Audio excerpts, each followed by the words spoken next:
9 de la mañana en punto, comenzamos con nuestra primera entrevista. La pobreza bajó a 10,2% en el primer semestre de este año. El año pasado había sido en torno del 11,6% durante todo el 2020. Bueno, para conocer estos datos, analizar un poquito, es que recibimos hoy al director del Instituto Nacional de Estadísticas, a Diego Aboal. Bienvenido, ¿cómo anda? Buenos días, muchas gracias por la invitación. Bueno, gracias a usted. Vamos a hablar un poquito, me parece, antes para entrar en contexto de los cambios que se aplicaron en la metodología, ¿no? Lo hemos conversado un poquito aquí en Arriba Gente anteriormente. ¿Qué variables cambiaron, además de los lapsos, ¿no? Porque ahora es semestral la medición. Sí, bueno, en realidad, digamos, nosotros estamos trabajando todavía en el cambio de la línea de pobreza, pero es un proceso que va a estar finalizado recién a comienzos del año que viene, el año 2022. Así que, digamos, nosotros también habíamos anunciado que íbamos a pasar a tener mediciones semestrales. Esto es importante para tener cifras con una mayor frecuencia. Son cifras muy importantes, son cifras que impactan en la política pública, son cifras que son útiles en diversos ámbitos.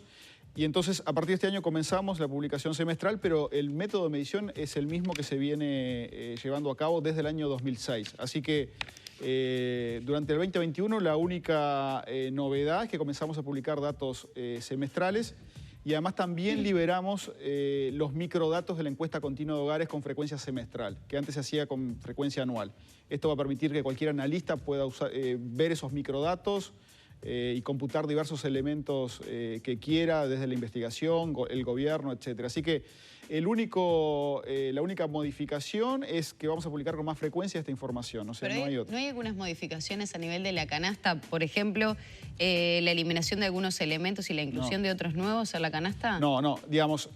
¿No se sacan algunos, se toman en consideración? Todavía no. Digamos, la metodología actualmente se basa en una canasta del año 2005-2006.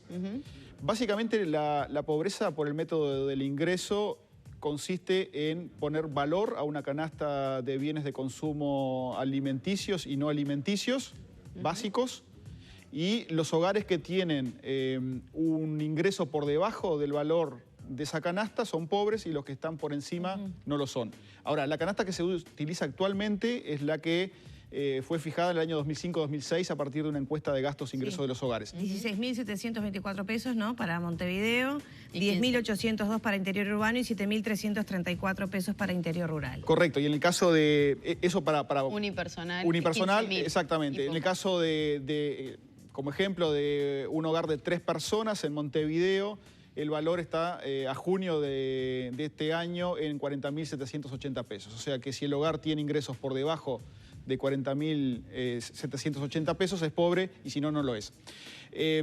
Nosotros sí estamos en este momento trabajando para hacer una nueva línea de pobreza que va a estar vinculada a una canasta del año 2016-2017, porque obviamente los patrones de consumo cambiaron. Pero eso todavía no está siendo computado, va a ser a partir del año 2022 recién. O sea que la única diferencia ahora es que publicamos datos con mayor frecuencia, nada más. Bien, solamente para terminar este tema, ¿qué integra esa canasta con la cual se mide ahora?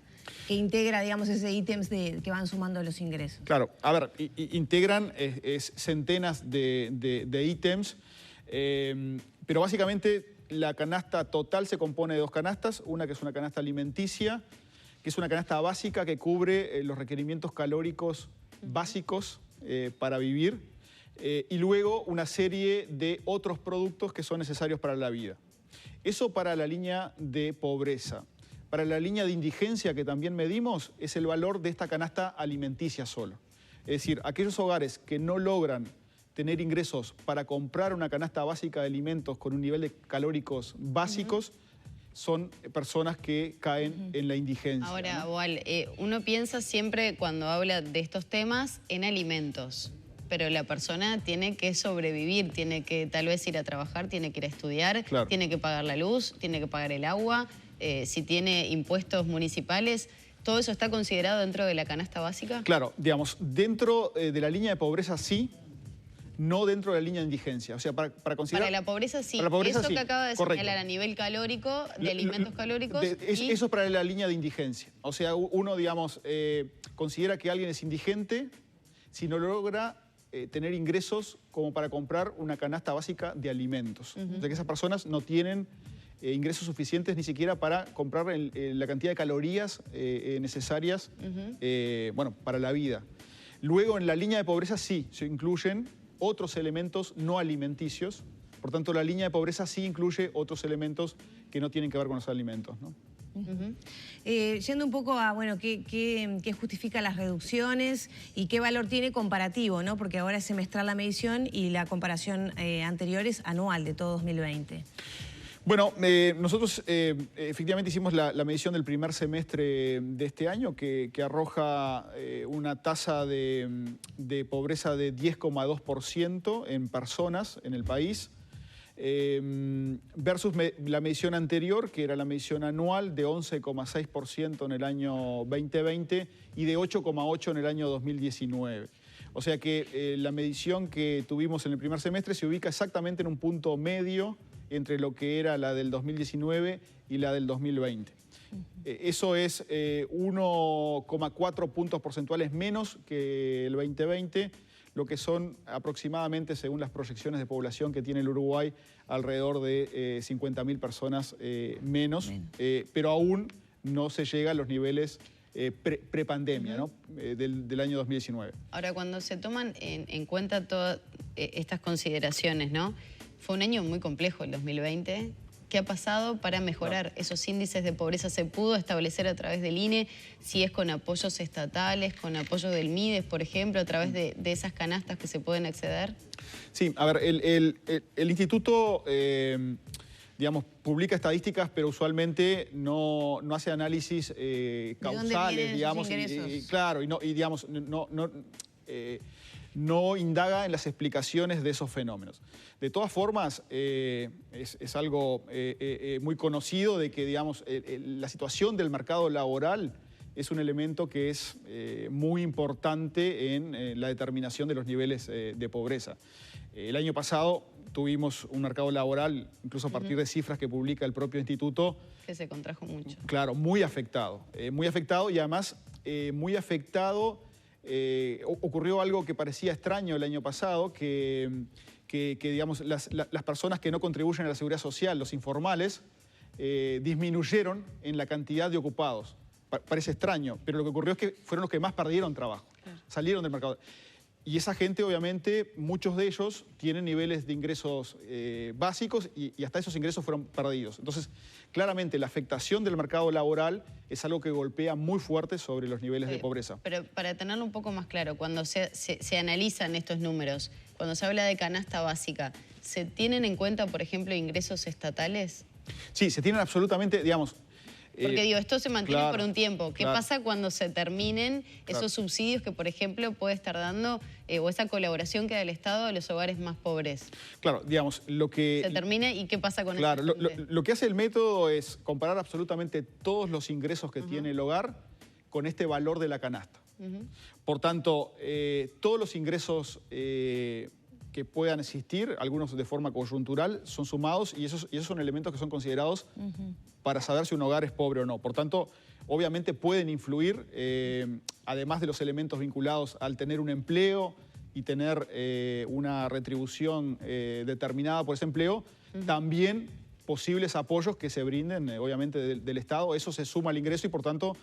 Se llega a ese límite. Obviamente, algunos hogares pueden superar algunos de estos límites, tanto de la línea de indigencia como de pobreza, por aportes de los planes sociales, obviamente. No sabemos qué peso tienen en estos números que se presentan. No, nosotros no hacemos ese cálculo, pero es obvio que en la medida en que esto se suma a los ingresos, tienen impactos sobre... Por eso es importante hacerlo cada semestre, ¿no? Porque tal vez cuando la situación económica del país a nivel de actividad y obviamente el mercado laboral vaya mejorando, habrá que ver si se mantienen esos subsidios que están previstos, si no me equivoco, hasta mayo del año que viene en algunos, ¿no? Hay una campaña que está haciendo el gobierno, pero digo... Está bueno poder volver a analizar para ver si efectivamente se mantienen en esos niveles, ¿no? Sí, correcto. No, por eso, digamos, este es un plan que tenemos desde que asumimos la dirección del instituto, de que estas cifras eran necesarias publicarlas con una mayor frecuencia, justamente porque son cifras que son muy importantes, son cifras que guían la política pública, y además nosotros publicamos estas cifras con muchas desagregaciones por departamento, por ascendencia étnico-racial, etcétera, que permiten tener una figura muy detallada de qué sectores son los que padecen más la pobreza, ¿no? Abriendo un poco justamente esos datos, siempre preocupó que la pobreza se concentra en edades tempranas, ¿no? Hasta los 16, 17 años. Bueno, en ese segmento, ¿qué pasó en este semestre? Bueno, esto es algo estructural en el Uruguay, es decir, es de muy larga data que la pobreza se concentra en la niñez y la adolescencia. Las cifras concretas del primer semestre fueron que en niños de 0 a 6 años la pobreza fue de 16,1%, y luego entre 7 y 17 años estuvo entre 18,5 y 18,6% la incidencia de la pobreza. Si bien estas tasas son menores a las del 2020, siguen siendo mayores que las de los siguientes rangos etarios. Por ejemplo, las personas entre 18 y 64 años, ahí tenemos una tasa del 9%. O sea que es básicamente la mitad que el rango anterior de edad. Y si vamos a personas de 65 y más años, es de 2,2%. O sea que en los adultos mayores la tasa es muy baja, y en la infancia y en la adolescencia está muy concentrada la pobreza, lo que obviamente es un problema de larga data del país y que hay que abordarlo, Ese ¿no? fenómeno de infantilización de la pobreza, Uruguay no lo ha podido revertir. No. Digo, es un fenómeno que ha permanecido, como digo, de muy larga data, y es estructural en el país, ¿no? Norte y noreste siguen siendo las zonas, porque digo, en el mismo informe se habla de la heterogeneidad de la pobreza, ¿no? De la distribución de la pobreza. Y sobre todo, ¿por qué esos departamentos? ¿Qué es lo que se ha detectado allí? Bueno, ese es otro elemento que también es muy estructural y conocido en Uruguay, ¿no? Es decir, los departamentos más al norte, fronterizos y más al norte del país, son departamentos que históricamente han tenido tasas de pobreza más alta, y algunos otros indicadores que no necesariamente están vinculados a la pobreza, también que los desfavorece con respecto al resto del país. Los departamentos con tasas más altas de pobreza en el país son Rivera, Tacuarembó, Cerro Largo, Salto, Paysandú. Son departamentos que tienen una mayor incidencia de la pobreza en el país.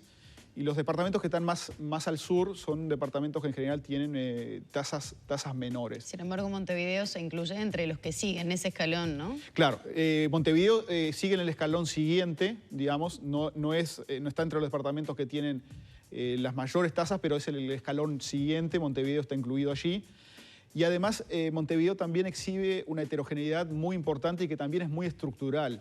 Los municipios de la costeros en la costa sudeste, digamos, del país, del departamento, son municipios donde la tasa de pobreza es muy baja, mientras que el resto de los municipios tienen algunas tasas de pobreza que son hasta 3 o 4 veces más que estos municipios costeros del sudeste de la capital, ¿no? Otra cuestión estructural, ¿no?, de las periferias del departamento. En cuanto a la segregación por sexo, los hogares conducidos por mujeres son más pobres que los que son uniparentales con nombre a cargo, ¿no? Correcto, y eso también es estructural, ¿no? Son como esos elementos que permanecen. Aquellos hogares cuya jefa de hogar es una mujer, tienen tasas de pobreza más altas que los hogares donde el jefe de hogar es un hombre. O sea, y eso también es estructural, no es un dato de este semestre, es estructural. Y también en términos de ascendencia étnico-racial, allí hay otro elemento que también es muy preocupante y que es de larga data en el país. Y que no se mejora. No, es muy difícil romper estas desigualdades que están vinculadas a... Bueno, la población que se autoidentifica como afro o negra tiene una tasa de pobreza que es más del doble de los hogares que se autodefinen como... de las personas que se autodefinen como blancas. Supera el 19% en el caso de los afros y mientras que en la gente que se auto-identifica como blanca está alrededor del 9,1%. O sea que es más del doble, y esto otra vez es algo muy duro, muy estructural en el país, ¿no? En cuanto a la línea de pobreza, me quedé pensando en las cifras, ¿no? Un hogar de Montevideo con tres personas que gane... 40... es una línea relativamente alta, ¿no? No sé, la comparación es 40.780 pesos, ¿no? La comparación con otros países, digamos, si uno advierte los salarios de trabajos que no requieren demasiada calificación, quiero decir, no es tan fácil ganar 40.000 pesos en la mano, ¿no? Bueno, a veces en el instituto tenemos, nos critican por lo inverso. A veces dicen, o sea, es muy baja la línea que se marca. No, también me imagino vivir con 40.000 pesos, 3 personas, te quiero ver. Claro, pagando alquiler, luz, agua y... Claro, por eso. Tenés más del 50% solo de gasto fijo de respirar, digamos. No, por eso. Y como digo, lo que se hace para computar, para explicar un poquito más cómo se hace, se ve, digamos, qué consumen los estratos socioeconómicos más bajos. En general, el 20% de menores ingresos se ve a partir de eso la composición de la canasta de bienes y luego se le pone un valor a partir de los precios de esa canasta. Entonces, se está valorando a partir de una canasta que es realmente muy básica y con productos que son los que consumen el 20%, digamos, de menores ingresos de la población. Y así llegamos luego a valorarla y a poner ese valor. O sea que es realmente una canasta muy básica y, como dije, en el caso de los alimentos está previsto que cubra las necesidades básicas calóricas, que son de alrededor de unas 2.000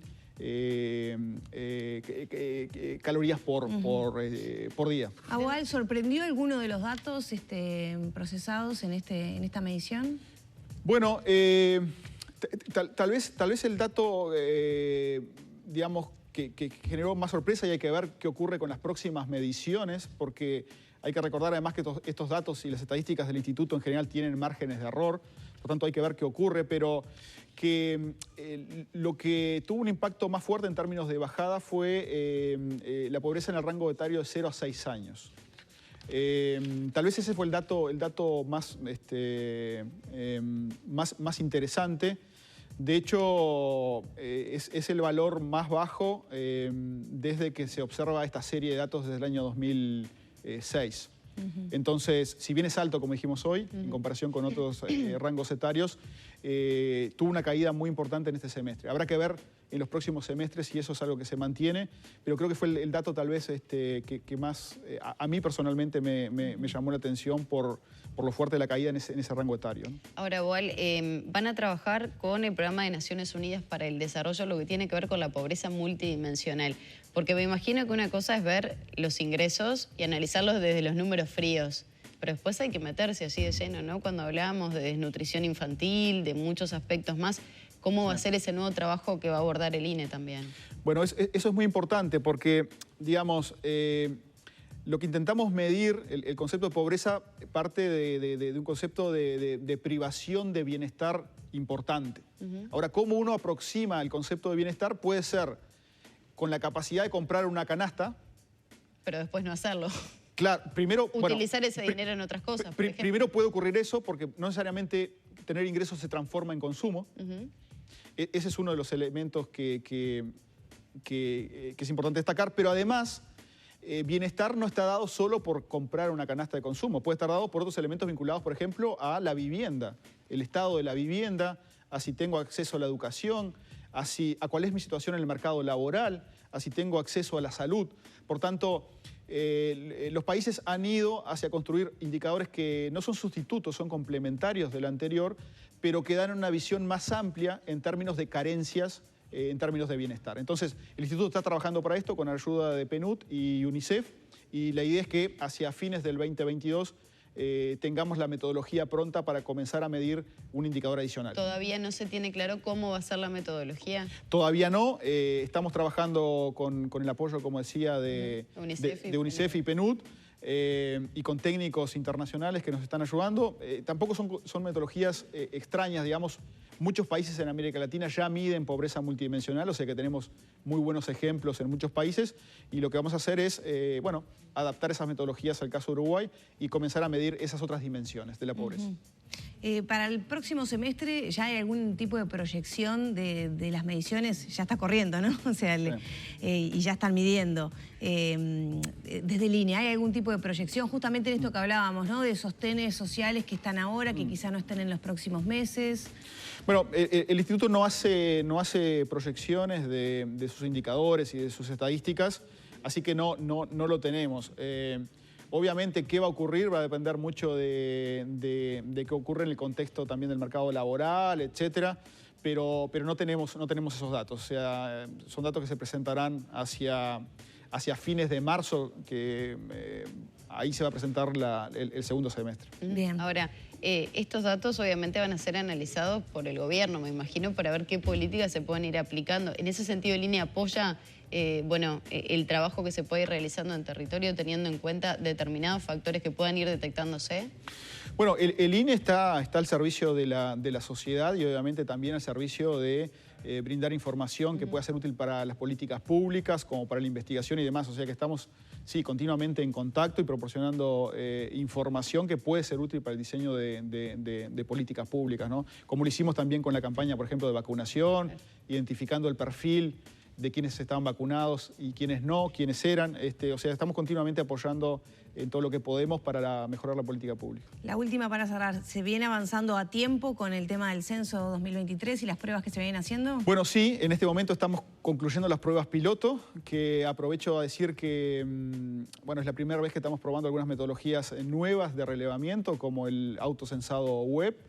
La idea es que cambiemos el foco de cómo encaramos el censo. No es más el INE te obliga a censarte y si no te multa, etcétera. El enfoque no va a ser ese, el enfoque es un derecho que los ciudadanos tienen y el INE va a tratar de dar múltiples canales para que los ciudadanos puedan censarse. Así que queremos hacer un censo que sea lo más fácil para la ciudadanía y que además esté a prueba de pandemias, digamos, ¿no? Porque necesitamos, si solo tenemos la estrategia de golpear puertas, podemos tener problemas en el contexto actual. Bueno, será en 2023 y ameritará otras charlas sin lugar a dudas. Muchas gracias. Muy amable, gracias por la charla. Cerramos por aquí entonces la entrevista con el director del Instituto Nacional de Estadística.